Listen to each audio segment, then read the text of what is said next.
Hey Jam citizens!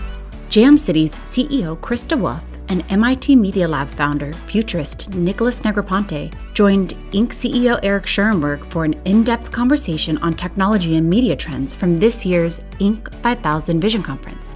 Let's hear what they had to say. Hi, I'm Eric Schurenberg, former editor of Inc. and now the brand's CEO. We're pleased to be joined by Chris DeWolfe, the founder of Myspace, the first online social network, and now the co-founder and CEO of Jam City, a giant in mobile gaming and the creator of the Harry Potter mobile games. We're also very lucky to have Nick Negroponte, the co-founder of the MIT Media Lab and one of the seminal thinkers of the digital age.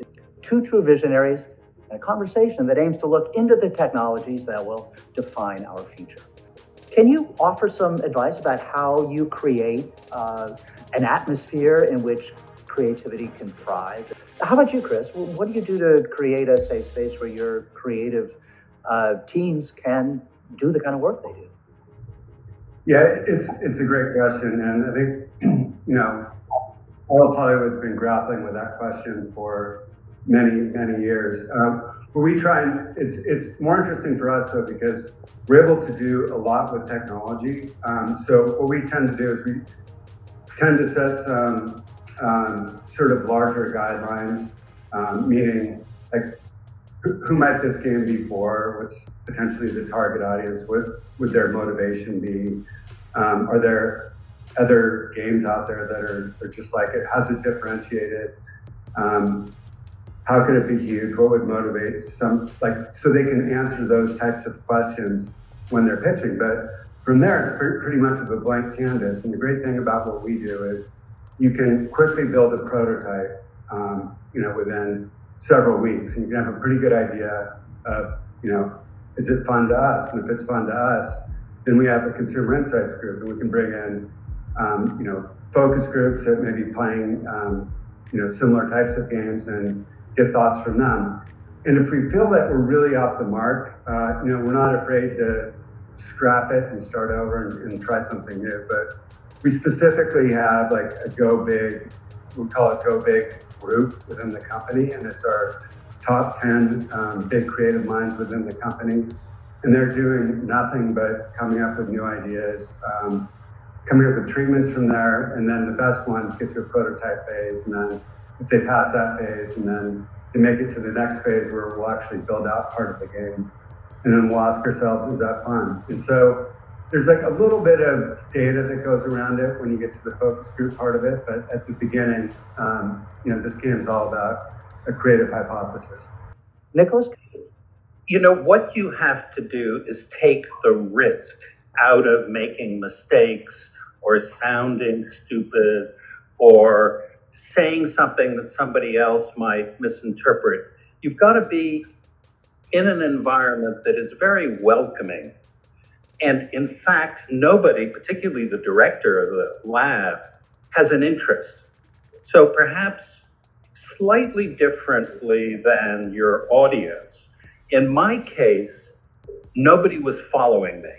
I wasn't up on a horse and saying, this is the way to go and follow me as your leader. I was more of a civil servant. And you create an environment for people to be creative, and they're the ones. And you don't take credit for it, obviously. You give them and make sure they get all the credit. So the Media Lab grew from 4 people to 800 people. So it grew quite big at its peak. And I don't think any person in the history of the lab has ever thought that they were working for me. None. God, that's interesting. They were working for their own ideas or for their own right. And I was purely. How is it that you individually open your own minds to creativity? How do you stay receptive to those hunches or ideas that have led you to, the places that you are now? Nicholas, could I put that question to you first? I guess I'd tell you a quick story. And by way of background, I came from a very privileged environment. And part of that privilege was the ability to do audacious things because you could never really get into trouble. There was always some kind of real or perceived safety net. So that's not normal, but it was my case. And when I was in high school, I did very well in art, and I did very well in mathematics. And I went to the headmaster of the school at the time, and I said, I do well in art, and I do well in mathematics, so clearly I should go study architecture. And he looked at me and he said something that just went completely over my head.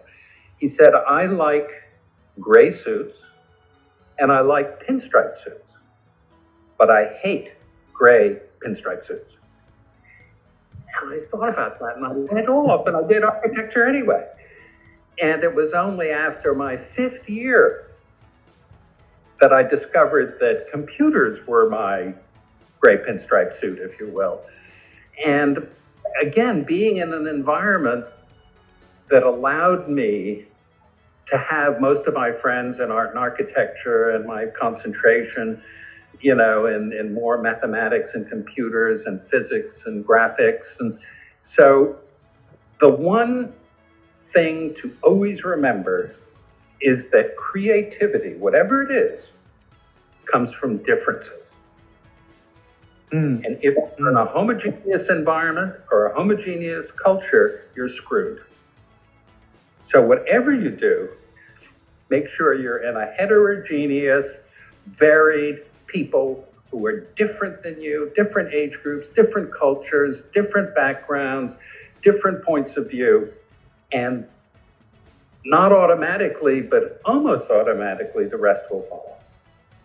That's fantastic, Nicholas. Creativity is sparked by the friction between differences.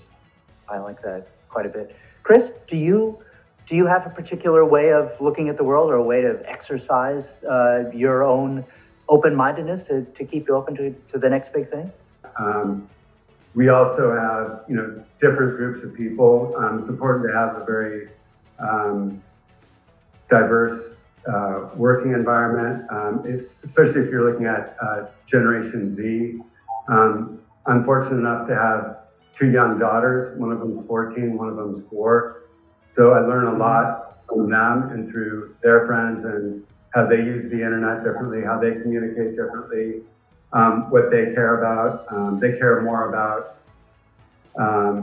ethics, and so we know corporate culture is extremely important in fostering creativity and getting the best people. And it's definitely diversity in thought and diversity in where people came from, and bringing those types of people together. And then from there, being able to tell great stories and entertain.